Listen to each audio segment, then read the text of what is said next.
Jumpa kembali bersama dengan saya Anti Arjanti dalam program Kecintaan Anda, di mana kalau bukan di program Jaksa Menyapa. Saatnya ada Jaksa Bicara.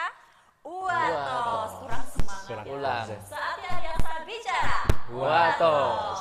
Dan tentunya pagi hari yang ceria ini bersama dengan bapak-bapak yang tentunya ceria ya. Harus selalu ceria. Kita ada di mana ini Pak hari ini?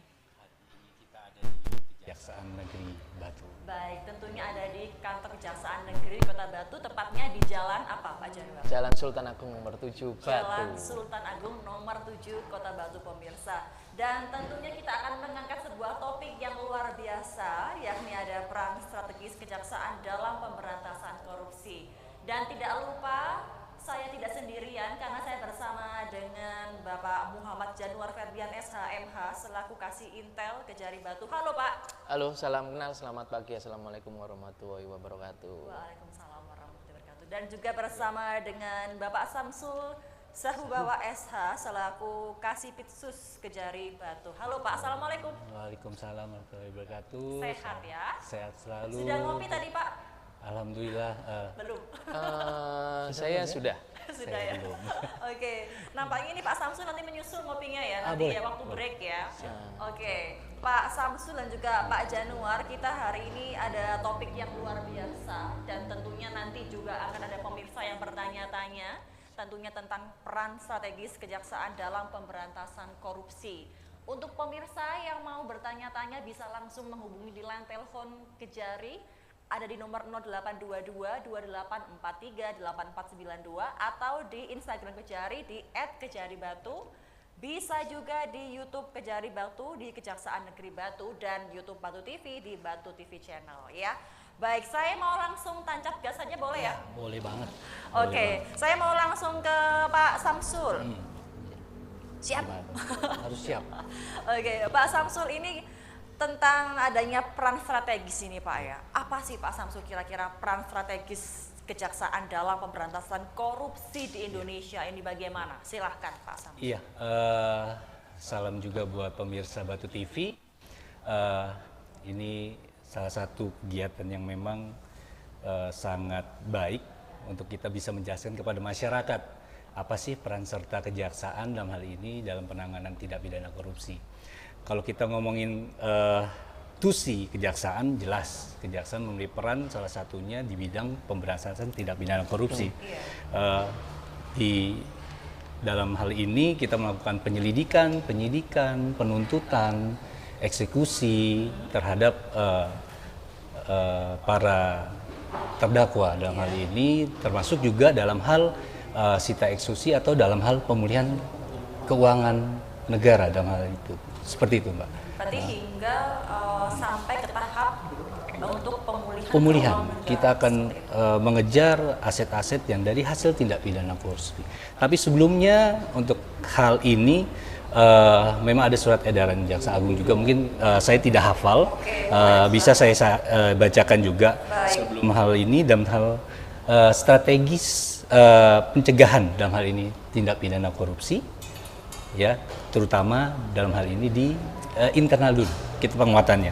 Dalam hal ini bisa saya bacakan bahwa langkah-langkah yang dilakukan oleh Kejaksaan Republik Indonesia dalam hal penguatan budaya anti korupsi, ya kan, melalui efektivitas pendidikan anti korupsi, kemudian juga pencegahan korupsi yang efektif melalui sinergi komprehensif pengelolaan keuangan negara dan perbaikan pelayanan publik, dan juga penguatan integritas dan kapasitas aparatur kejaksaan dalam melaksanakan tugas penegakan hukum secara legas, objektif dalam mengefektivitaskan pemberantasan korupsi. Jadi, kenapa ada surat edaran ini?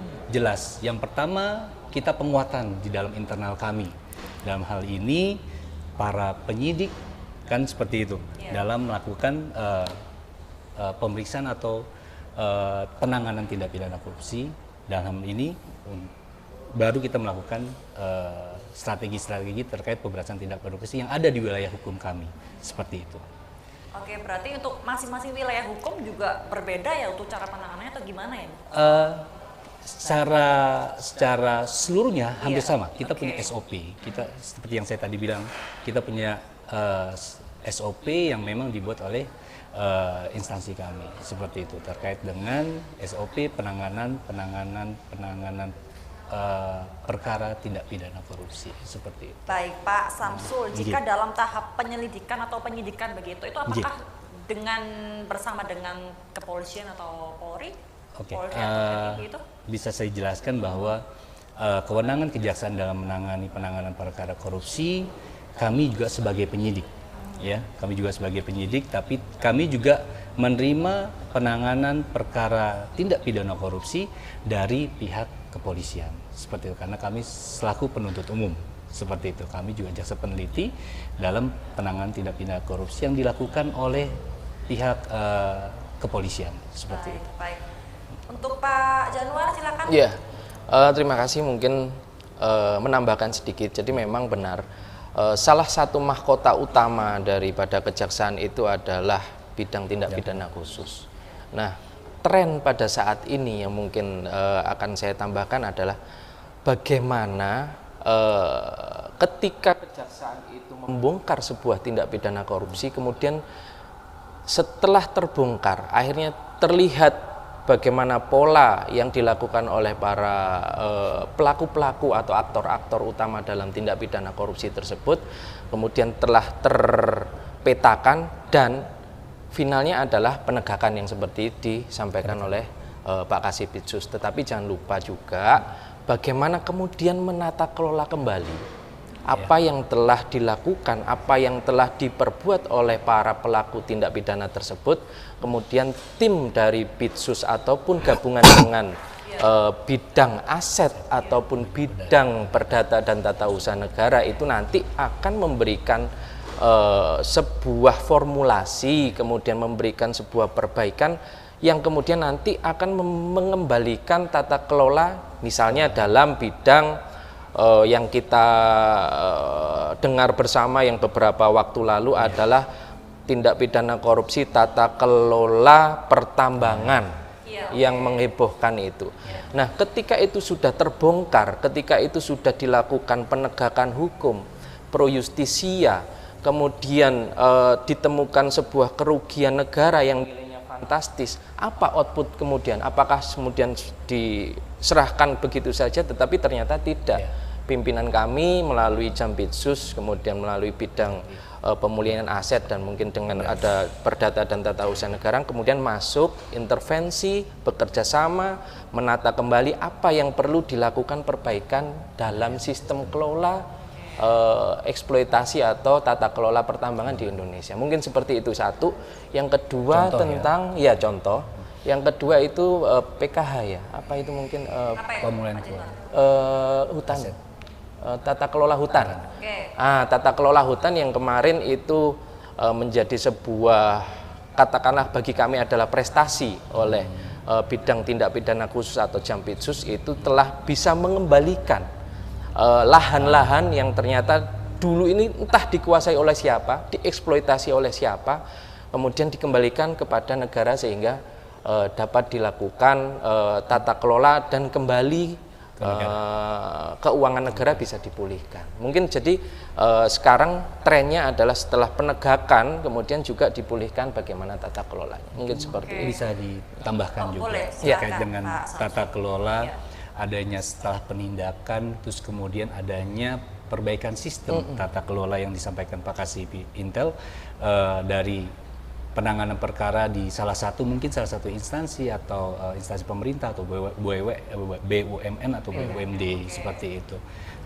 Nah, untuk perbaikan tata kelola sendiri itu berarti dilakukan oleh pihak Kejari, mungkin dengan pihak lain gitu persamaan. Iya, kita harus bekerja sama, Mbak.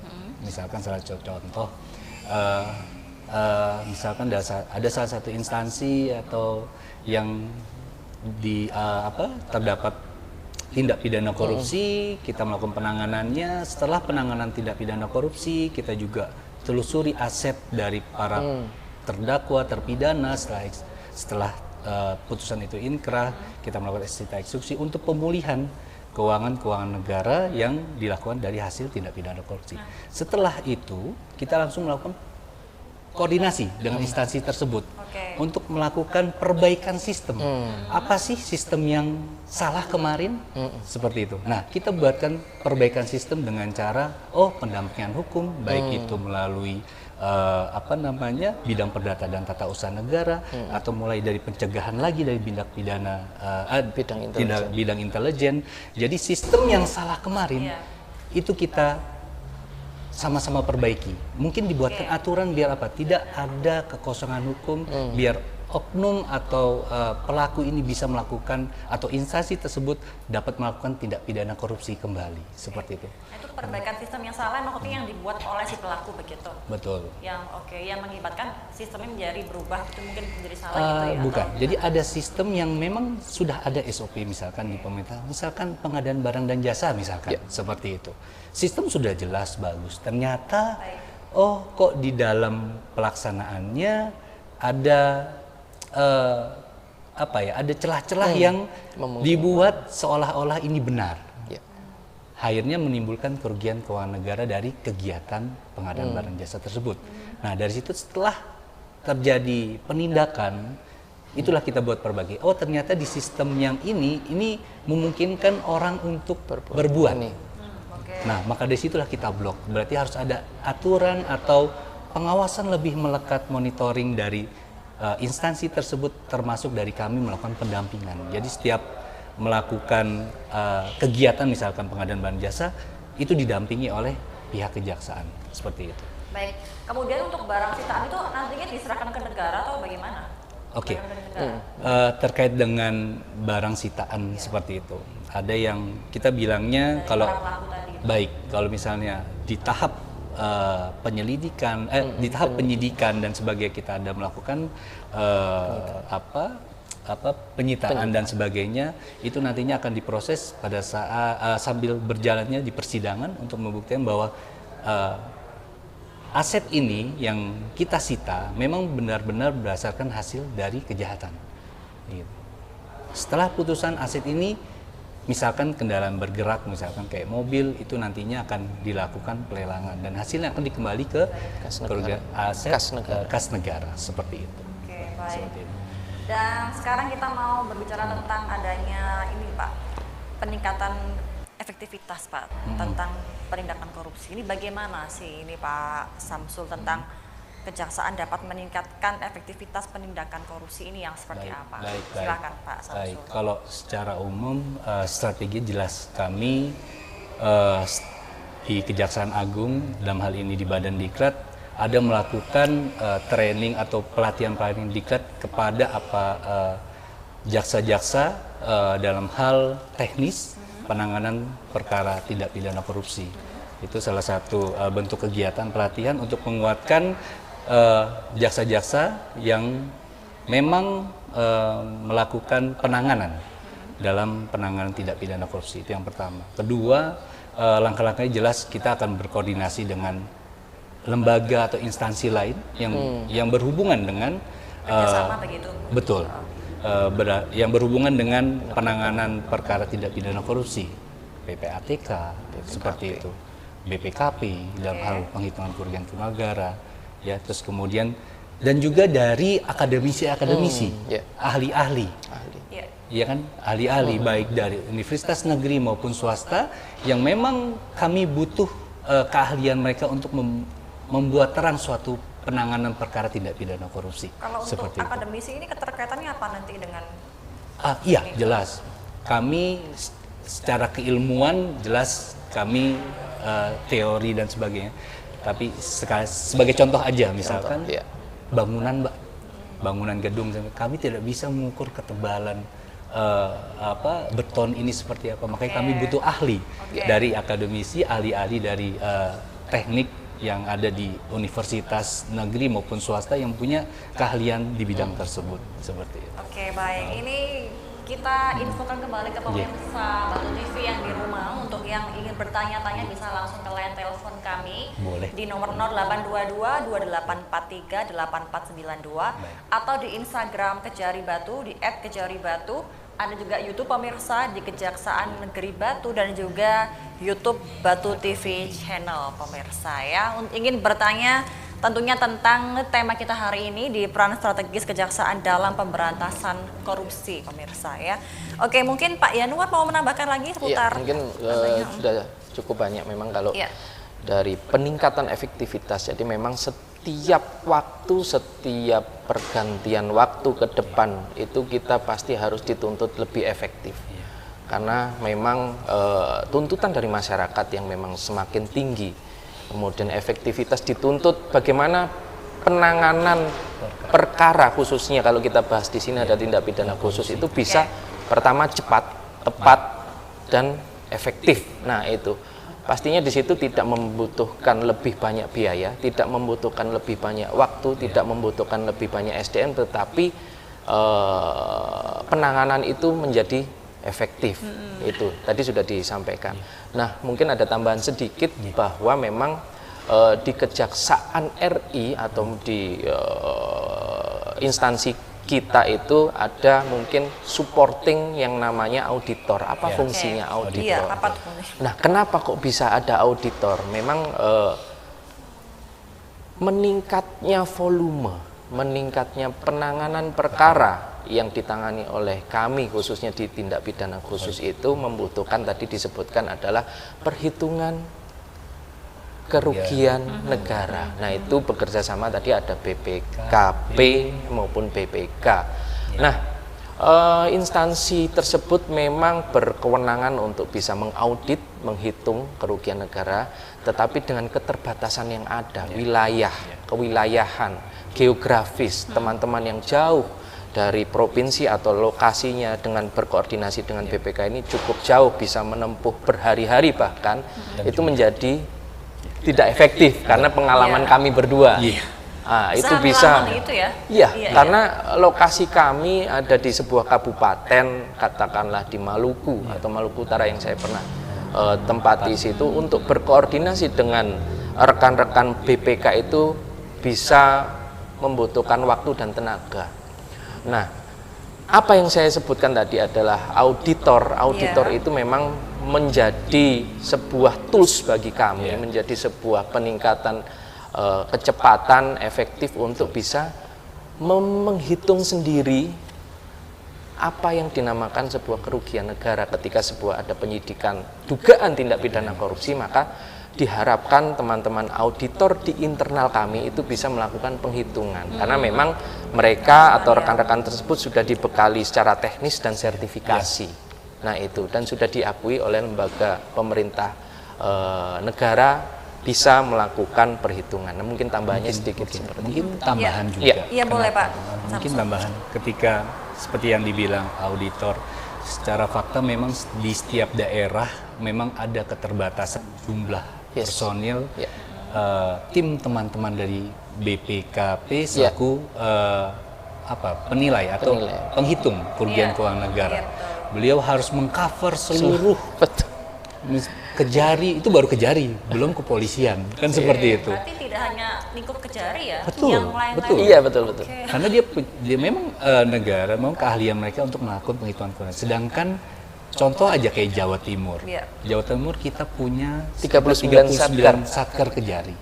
Ditambah lagi ada banyak Polres dan Polsek misalkan. Kalau untuk auditor sendiri tuh gimana? Lanjut. Berapa banyak di Jatim ini? Apakah terbatas juga atau? Jadi kalau saya tambahkan, dengan banyaknya satker ini, dengan terus kemudian personil dari auditor yang ada di misalkan BPKP itu tidak memungkinkan. Kadang kita harus bisa menunggu, kita lagi sementara menangani di Kejari Malang misalkan. Dan itu bersamaan dan ternyata personil udah sementara lagi keluar semua. Itu yang menjadi penghambat. Alhamdulillahnya kami adanya auditor ini sangat membantu sebenarnya. Tapi tidak lepas dengan peran serta atau kerjasama kami dengan teman-teman dari BPKP. Karena itu akan saling berhubungan seperti itu. Berarti untuk keterkaitannya dari BPK dengan auditor itu juga saling berkesinambungan ya? Harusnya saling. Tapi kalau misalkan memang karena kita sudah ada, sejauh mana urgensinya untuk kami harus melakukan permohonan atau bantuan dari teman-teman BPKP seperti itu. Kalau memang kita punya sudah bersertifikasi keahliannya dan sudah diakui seperti itu. Oke, saya menarik ya tadi yang Pak Januar ya, yang ketika tadi koordinasi dengan teman-teman dari BPK ini lumayan membutuhkan waktu lama Yes. ya. Ini pengalaman waktu di Maluku maksudnya atau di mana? waktu Iya. itu, Pak? Even di Even Jawa di Timur, Di Jawa Timur ya? Jawa Timur pun seperti itu. Karena tadi disebutkan itu. Jawa Timur ketika kami sementara ada beberapa yang berkoordinasi, memang kami butuh Baik. waktu juga ternyata. Sampai itu. Baik, Pak Yanuar dan juga Pak Samsul ini mau ada yang lewat, kita tahan dulu. Tetap dalam program acara Jaksa Menyapa, saatnya Jaksa bicara. Watos.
Baik, terima kasih Anda masih bersama kami dalam program Jaksa Menyapa. Kejari Batu.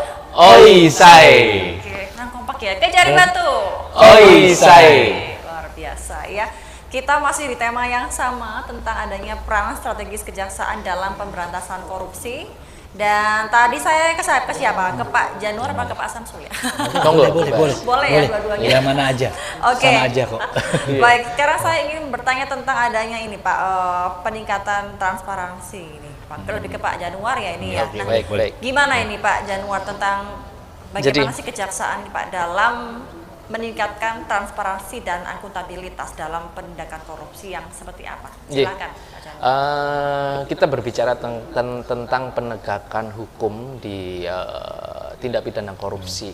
Itu juga tidak lepas bagaimana kita akan mempertanggungjawabkan baik itu ke pimpinan, baik itu ke masyarakat. Nah, kalau kita ngomong transparansi, jadi memang di sini kita kembali lagi masyarakat sudah mulai atau sudah kritis mengenai apa ini, bagaimana prosesnya, bagaimana ini sudah sampai mana, menuntut hal itu, sehingga memang secara sinergitas, secara berkesinambungan itu tidak lepas kami juga sesuai dengan instruksi pimpinan kita juga mensosialisasikan melalui media-media sosial, baik itu Instagram, baik itu TikTok, baik itu website kita sendiri. Nah, dan itu juga kita getuk tularkan, artinya kita juga bekerja sama dengan pemerintah daerah setempat melalui Dinas Kominfo, ataupun kalau zaman sekarang atau kita ngomong zaman now, kita bekerja sama dengan influencer, ya kan, rekan-rekan yang selebgram. Nah, itu kita salah satu bentuk mengedukasi. Pertama, mengedukasi terkait bagaimana bisa mengetahui apa sih kejaksaan, apa tusinya kejaksaan. Kemudian kalau kita berbicara terkait dengan transparansi, di situ kita bisa menyampaikan bahwa kami sedang menangani perkara X, khususnya tindak pidana korupsi terkait dengan X. Nah, di situ kita bisa menyampaikan ke rekan-rekan khususnya Gen Z. Nah, itu melalui teman-teman selebgram atau influencer.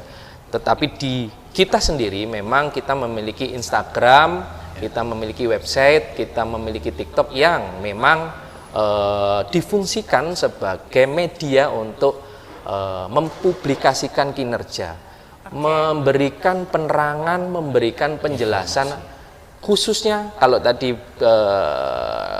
ditanyakan transparansi, oh ini loh sedang menangani perkara ini, sedang tahap ini.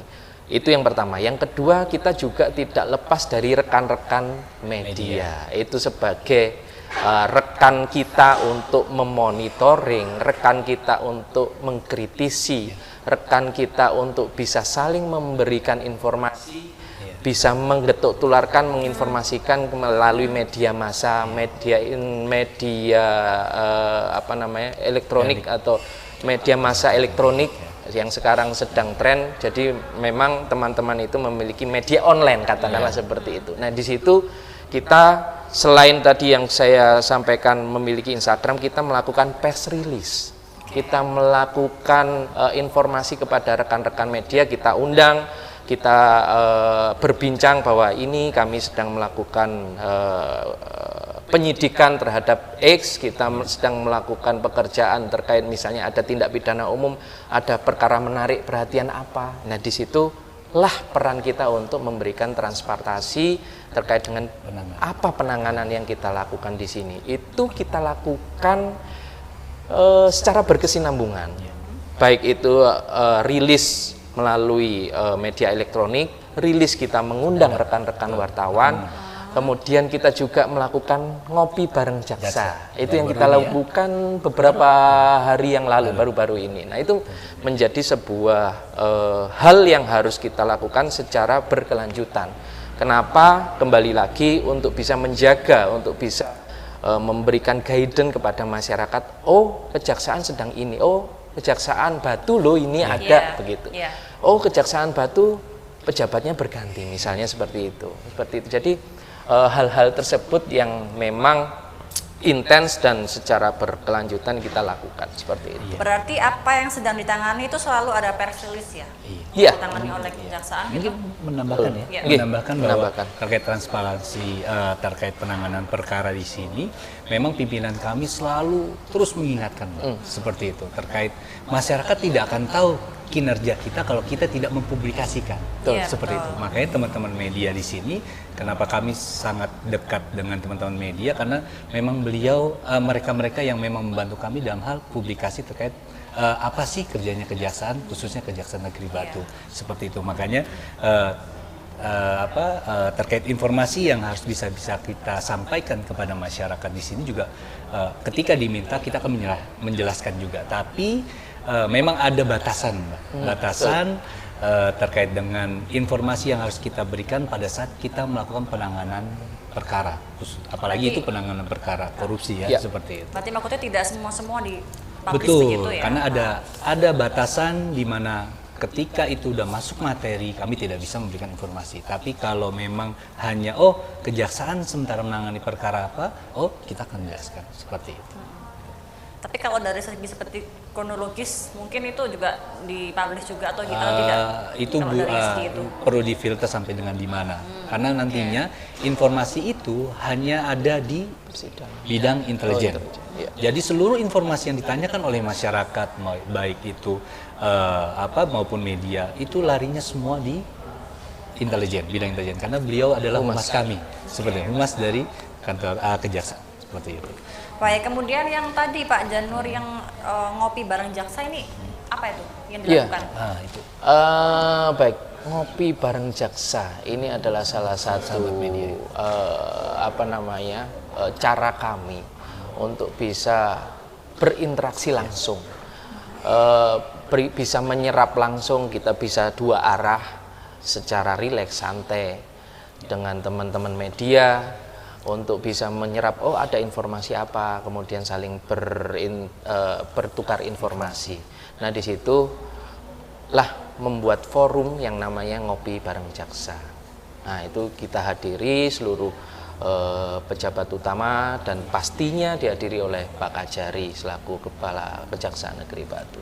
Nah, itu teman-teman media secara bebas, secara rileks bisa bertanya langsung apa penanganan, kemudian kondisi terkini di kewilayahan Batu, terutama kemarin pasca adanya demonstrasi yang cukup memberikan efek di berbagai wilayah, seperti itu kurang lebih. Oke, berarti ini sasarannya semua kalangan untuk yang di ngopi bareng jaksa atau gimana? Media ini memang kalau mungkin ini salah satu, kalau saya bilang ini salah satu bentuk inovasi atau program dari bidang intelijen ya, seperti itu. Terkait jaksa sahabat jurnalis ya. Ada juga seperti itu. Itu salah satunya. Bentuk perannya adalah kita ngopi bareng, seperti itu.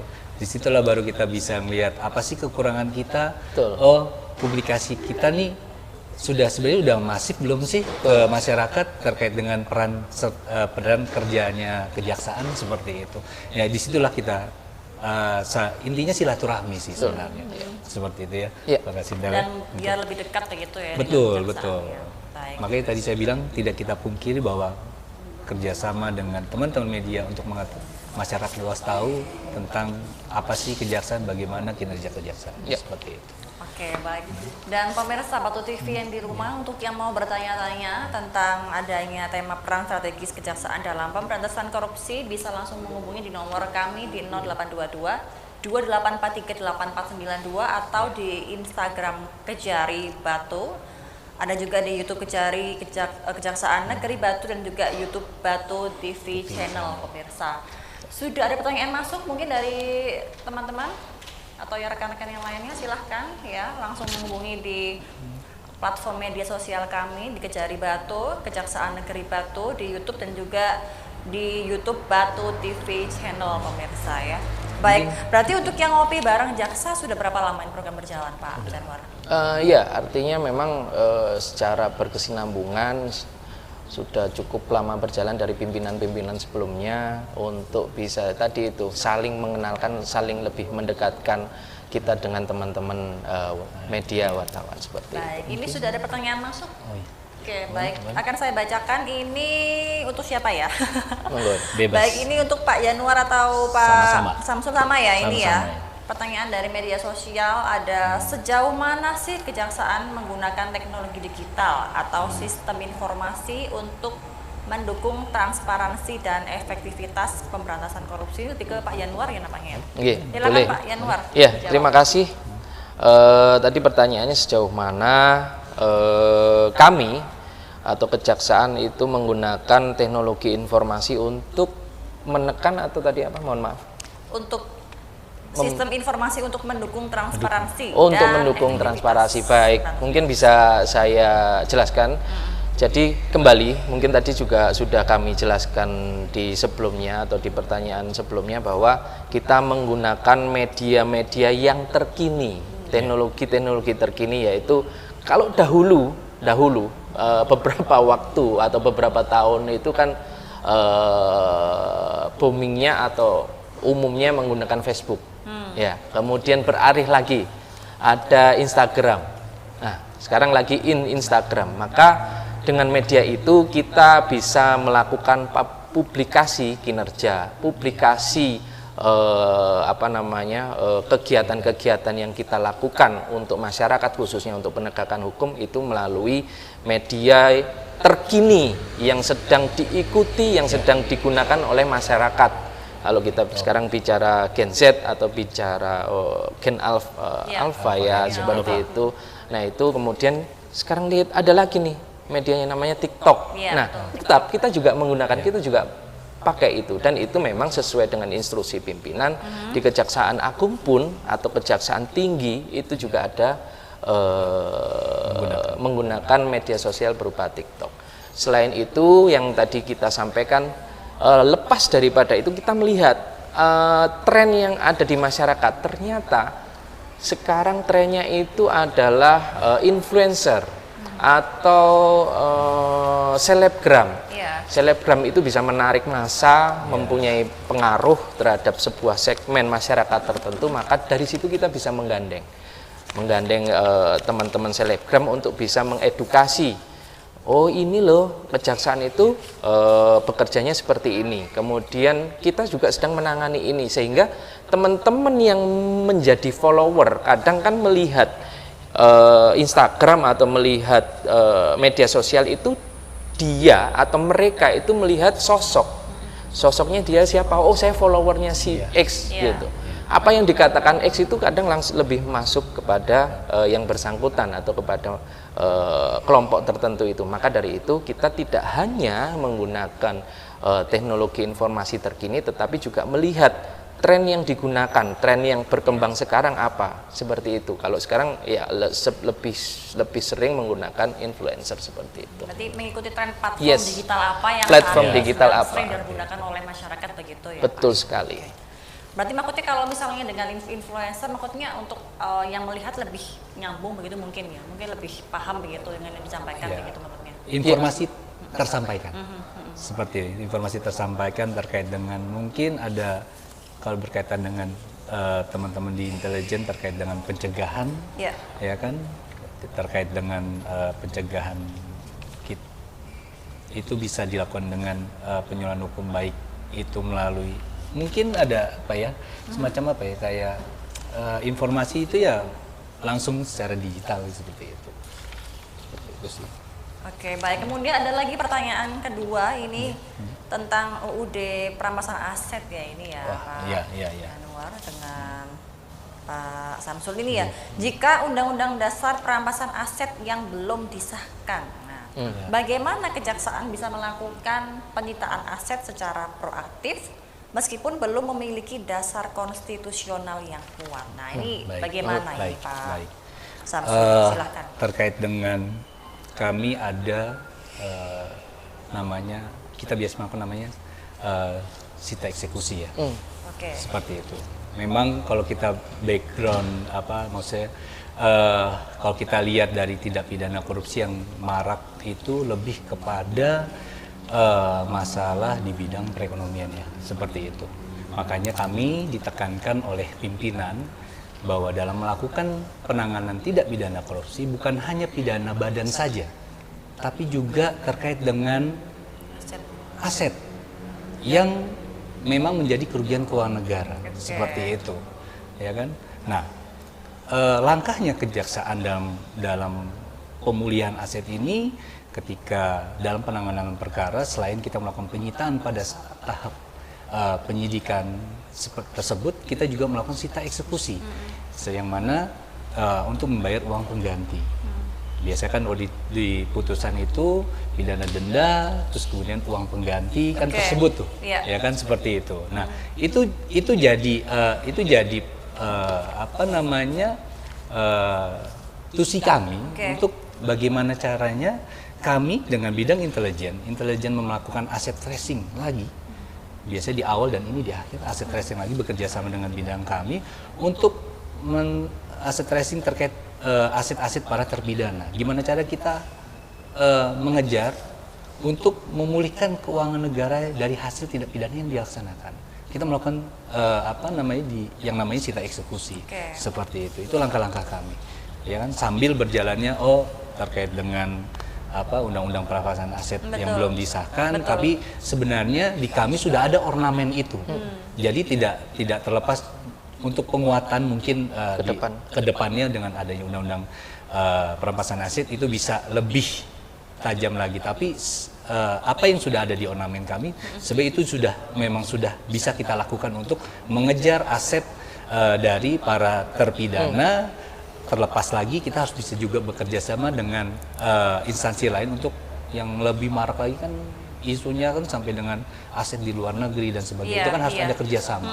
Nah, di Kejaksaan RI ini juga memang ada bidang hukum terkait dengan di biro hukum ya, yang memang sudah kita bekerja sama dengan penegak hukum di luar untuk menelusuri aset para terpidana seperti itu. Lalu bagaimana proses penelusuran yang mungkin yang sudah ada di luar negeri itu bagaimana? Untuk pengambilan perampasannya bagaimana? Secara teknis memang di bagian hukum di Kejaksaan Agung ya, memang teknisnya di sana. Tapi misalkan memang ada kejadian atau perbuatannya di daerah kami gitu loh. Itu secara berjenjang kami menyurati bahwa terdapat atau terdeteksi bahwa ada aset terpidana ini ya yang memang dialihkan ke misalkan ke luar negeri, ke Singapura atau Malaysia. Nah, kita harus menyurat seperti itu. Nanti ada tindakan lain yang harus dilaksanakan oleh kejaksaan untuk menelusuri aset tersebut ke negara lain tersebut seperti itu. Tapi kalau kita berbicara lagi tentang aset itu, apa mungkin adanya kesengajaan dari pelaku ke luar negeri atau gimana ya itu ya? Atau Jelas mungkin kalau kita ngomongin tindak karena pidana sudah korupsi, tertangkap begitu, betul. lalu mereka dengan sengaja mengalihkan ke luar negeri gitu, gimana ya? itu memang memungkinkan sekali gitu loh, ya kan? Memungkinkan sekali karena memang korupsi ini kan memang kejahatan yang memang extraordinary crime. itu yang seperti yang dibilang Pak Kasih Intel. Memang pelakunya melakukan itu secara sistematif gitu, terstruktur gitu loh. Jadi gimana caranya dia bisa menggelapkan atau mengalihkan aset dia biar aset itu tetap aman seperti itu. Itu ya memang langkah ya. Baik. Kejahatan dari para pelaku tindak pidana korupsi seperti itu. Apakah itu juga salah satu kendala dari Kejari selama ini juga? Makanya justru Mbak sebagai informasi aja, pada saat tahap penyidikan, kami bekerja sama dengan teman-teman intelijen untuk sudah mulai menelusuri aset, bilangnya calon atau TO ya. Jadi tahap penyidikan sudah mulai menelusuri. Sudah menelusuri aset yang memang indikasi atau calon tersangka sudah kita bisa melihat seperti itu. Itu kita sudah bisa telusuri seperti itu. Dari telusuri itu nantinya kita akan blokir. Kalau memang ada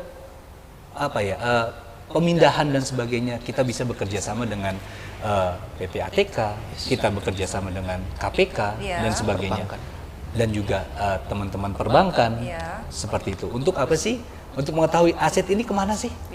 Dari situlah kita bisa blok atau blokir dan sebagainya. Untuk nantinya pada saat proses nanti di penuntutan itu bisa dijadikan alat bukti juga terhadap kejahatan dari pelaku tersebut seperti itu. Jadi maksudnya biar asetnya tidak terlalu jauh kita ketika penyitaan gitu ya atau gimana? Iya, ini karena ini aset dan ini merupakan bagian dari kerugian keuangan negara yang akan nantinya akan kembali ke negara. Maka dari itu kita harus cepat seperti itu, dari hasil dari kejahatan itu harus kita bendung gitu loh. Biar apa? Biar tidak terlalu jauh. Kalau mekanisme sampai dengan harus dia mengalihkan ke luar negeri kan itu lebih susah lagi seperti itu.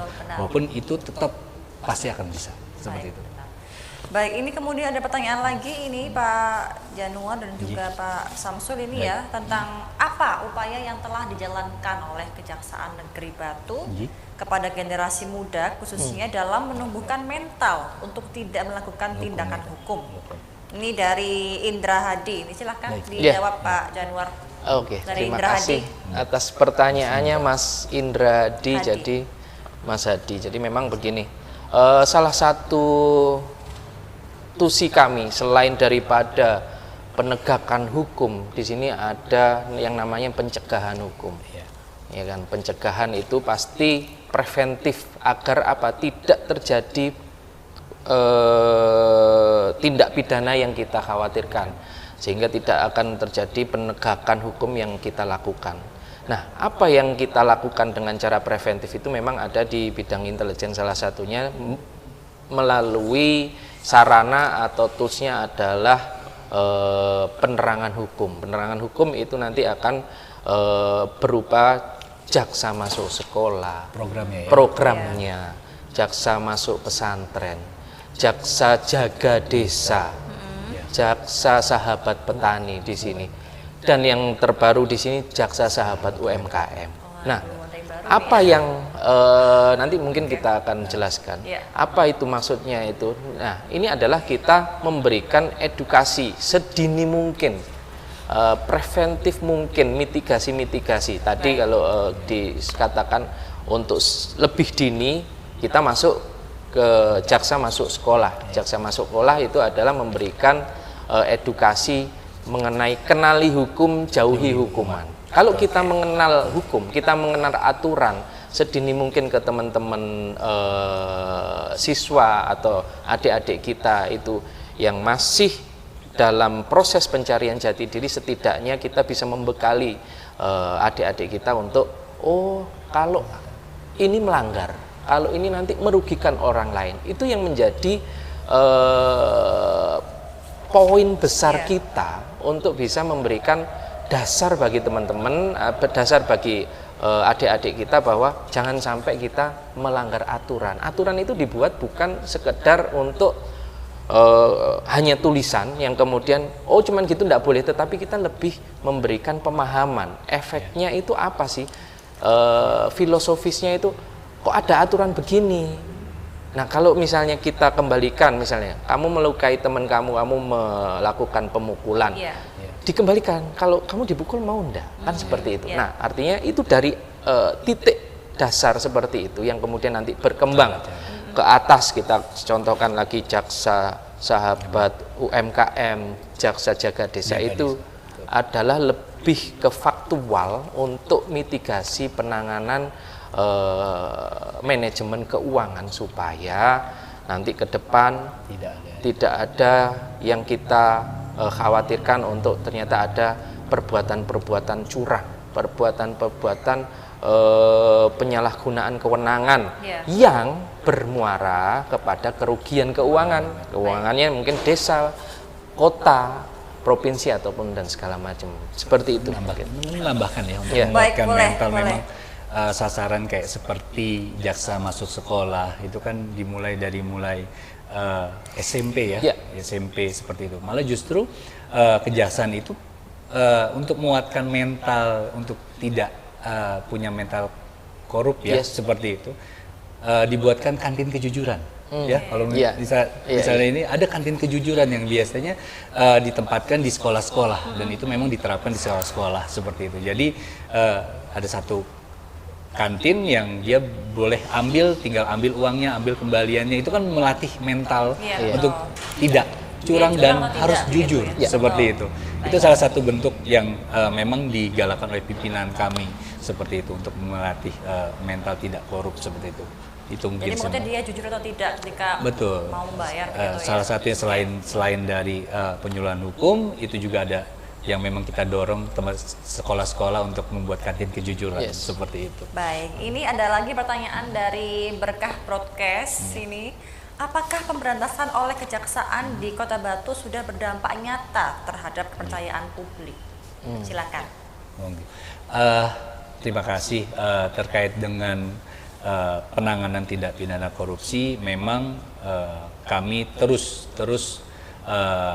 berusaha untuk bagaimananya menekan terkait dengan adanya perbuatan tidak pidana korupsi. Dalam hal ini juga teman-teman dari Intel maupun Datun melakukan pendampingan dan juga pencegahan seperti itu. Namun kami bergerak di sini tidak sendiri seperti itu, karena selain itu kami butuh masukan dan juga informasi dari teman-teman sekalian atau rekan masyarakat yang ada di Kota Batu untuk memberikan informasi kepada kami bila mana di lapangan ini terjadi adanya indikasi, kita bilangnya indikasi atau dugaan adanya perbuatan atau tindak pidana korupsi seperti itu. Secara penanganan jelas tahun ini kami juga melakukan penanganan perkara tindak pidana korupsi terkait dengan KUR ya, seperti itu BRI, yang mana itu hasil penyelidikan dari bidang intelijen, seperti itu. Akhirnya buat terang, terbongkar ada salah satu masalah kreditan ya, di BRI Batu 1. Itu yang sedang kami sudah lakukan dan sebagainya, dan jelas tetap kami juga akan melakukan penanganan perkara bila mana memang terdapat indikasi seperti itu. Indikasi dugaan mungkin tindak pidana korupsi. Seperti itu. Baik. Karena Ada kami lagi? mungkin sebagaimana informasi di masyarakat, kami juga tidak bisa menelan mentah-mentah ya, informasi tersebut harus kami telaah dan memang ada bukti cukup untuk kami melakukan penyelidikan awal sampai dengan nantinya memang sudah terang ke perbuatan tersebut, kita bisa naikkan ke penyidikan seperti itu. Baik, pertanyaan lagi dari Lucky. Mekanisme dari Kejari Batu yang digunakan untuk mempublikasikan informasi terkait kasus korupsi. Ini Dan transparansi juga nih, seperti itu. Terima kasih. Mekanisme yang dilakukan untuk dari Mas Luki ya, atau Mbak Luki, terima kasih pertanyaannya. Mekanisme yang dilakukan oleh Kejari Batu untuk melakukan publikasi terkait penanganan tindak pidana korupsi, memang saya tekankan, berarti saya ulangi lagi bahwa kami di sini secara kontinu atau secara berkelanjutan dari awal, bahwa Kejaksaan pertama melakukan penyelidikan atau melakukan pengumpulan data, pengumpulan bahan keterangan, itu tetap kita lakukan publikasi awal kepada teman-teman media melalui press release, baik itu secara langsung ataupun menggunakan media elektronik. Yang pertama, yang kedua, kita juga menggunakan media Instagram maupun TikTok maupun website kita. Mungkin bisa dicek Mas Luki atau Mbak Luki itu nanti di Instagram kita yang mungkin sekarang sedang tren, atau TikTok itu, bahwa kita lihat di situ pasti terlihat ada milestone atau ada urutan-urutan ketika sedang menangani ini tindak pidana, dugaan tindak pidana X sedang melakukan pool data. Kemudian dalam waktu tertentu sedang melakukan penyelidikan. Nah, di situ menjadi sebuah milestone atau sebuah urutan bahwa memang di Kejaksaan Negeri Batu secara terus-menerus menginformasikan, baik itu melalui media sosial maupun nanti kalau Saudara Luki bisa melihat di situs-situs atau website media online, nah itu bisa dilihat atau diketik, nanti pasti akan keluar apa yang dilakukan atau penanganan perkara, kita berbicara korupsi. Penanganan perkara korupsi Kejaksaan Negeri Batu apa? Dahulu tanggal sekian, bulan ini, tahun ini, proses ini, tanggal ini, nanti akan terlihat. Kenapa? Karena itulah hebatnya media sosial, hebatnya teknologi yang sekarang kita gunakan, itu kita bisa melihat yang namanya jejak digital tidak bisa terhapus. Nah, disitulah kita bisa. Berarti nanti kelihatan itu fungsidanya udah terlihat ya. Yes, seperti itu. Mungkin menambahkan yang paling simpel, kalau misalkan memang tidak tercover di media sosial yang ada di Kejaksaan, mungkin bisa langsung kontak dengan teman-teman yang ada di Kejaksaan Batu melalui kontak caranya di Batu.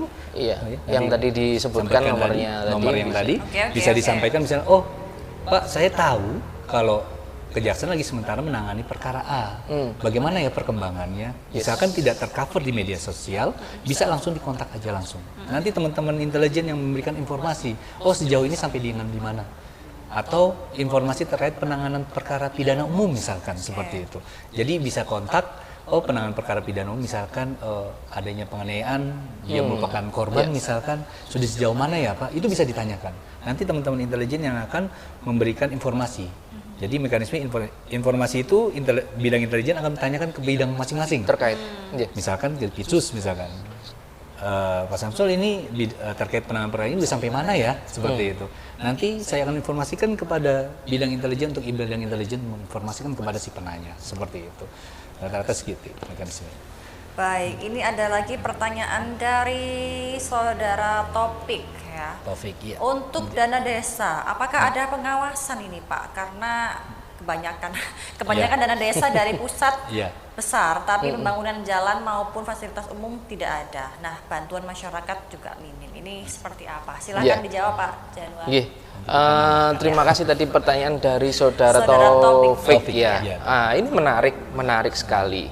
Jadi menjadi sebuah perhatian khusus dari pimpinan tertinggi kami, Jaksa Agung Republik Indonesia, untuk terkait dengan penanganan tindak pidana yang terjadi di desa, karena melibatkan desa atau yang terjadi di wilayah desa, pemerintahan desa, karena memang pemerintahan terkecil di Indonesia adalah desa. Dan Indonesia ini sangat-sangat luas, banyak sekali desa.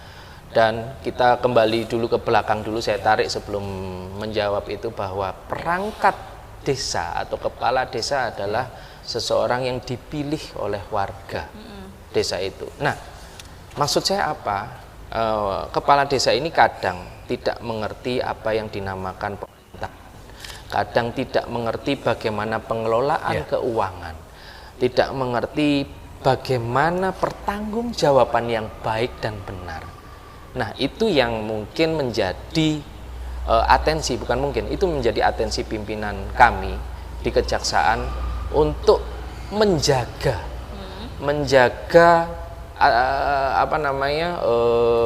desa tersebut dari segi administrasi, dari segi hukum, untuk bisa melakukan pertanggungjawaban pelaksanaan keuangan desa yang tadi disebut ADD. Karena memang nilai itu memang cukup besar dari pusat. Kenapa? Memang diharapkan tidak terjadi urbanisasi, tetapi membangun desa sendiri menjadi sebuah desa yang maju. Tidak terlepas daripada wilayah Kota Batu yang terdiri dari 19 desa dan 4 kelurahan, 3 kecamatan. Di sini desanya menurut BPS dan menurut data yang kami terima adalah desa yang cukup maju dengan DD yang cukup besar.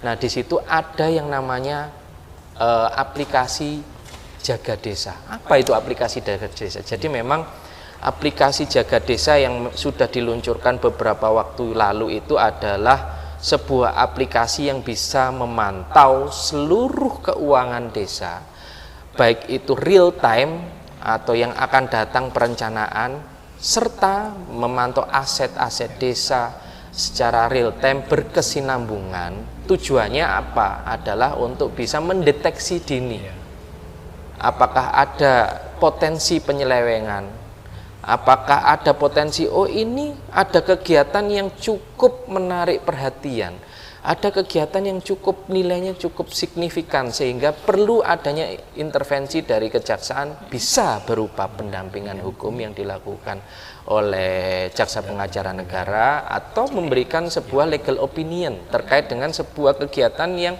baru yang belum mereka ketahui.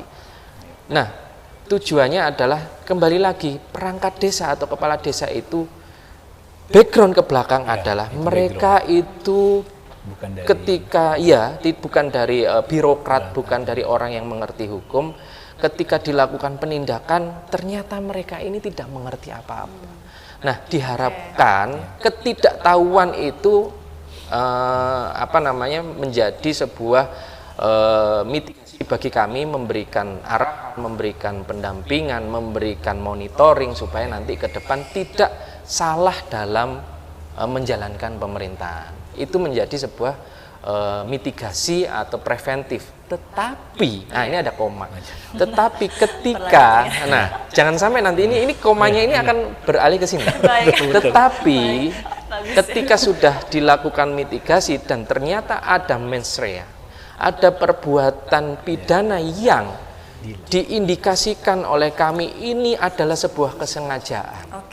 Ya, ini adalah sebuah kesengajaan, maka akan dilakukan sebuah tindakan hukum berupa penegakan hukum oleh tindak pidana khusus. Dan itu memang ada mekanisme tertentu yang harus dilalui sehingga tidak semerta-merta tadi dari Pak Kasibidsus tidak semerta-merta langsung kita terima, tidak semerta-merta kita langsung melakukan penindakan hukum. Tetapi ada step by step yang memang harus kita pertanggungjawabkan baik kepada pimpinan maupun ke masyarakat. Mungkin seperti itu. Baik, tanda petiknya ke Pak Samsul ya. Yes.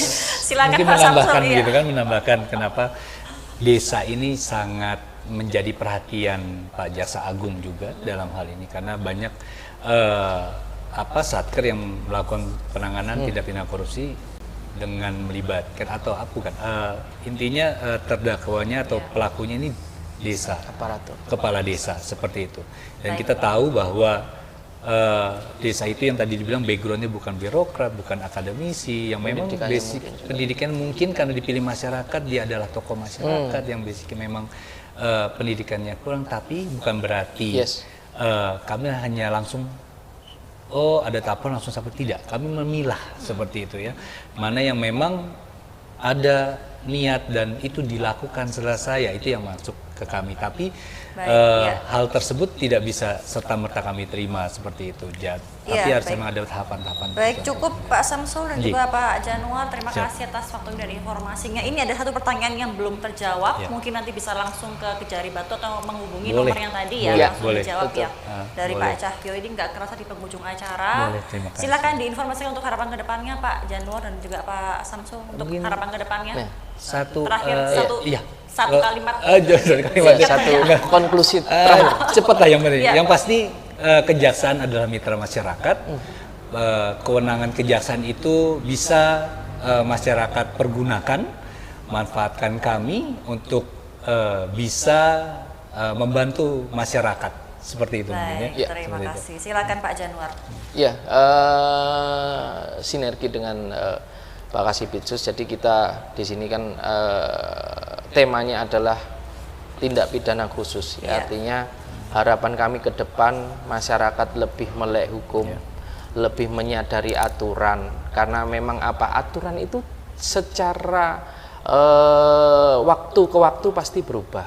Kemudian kejahatan dari waktu ke waktu pasti akan bergeser dari kejahatan yang sederhana menjadi kejahatan yang kompleks atau menjadi kejahatan yang modern. Maka dari itu sinergitas antara kejaksaan dengan masyarakat, kejaksaan dengan APH lain, kejaksaan dengan pemerintah itu perlu dibangun untuk bisa membangun batu lebih baik lagi menekan tindak pidana korupsi. Baik, cukup. Terima kasih Pak Januar, terima kasih Pak Samsul atas waktu dan informasinya. Saya doakan semoga sukses selalu, dan pemirsa Batu TV yang di rumah, usai perjumpaan kita kali ini, terima kasih, sampai jumpa, dan Kejari Batu.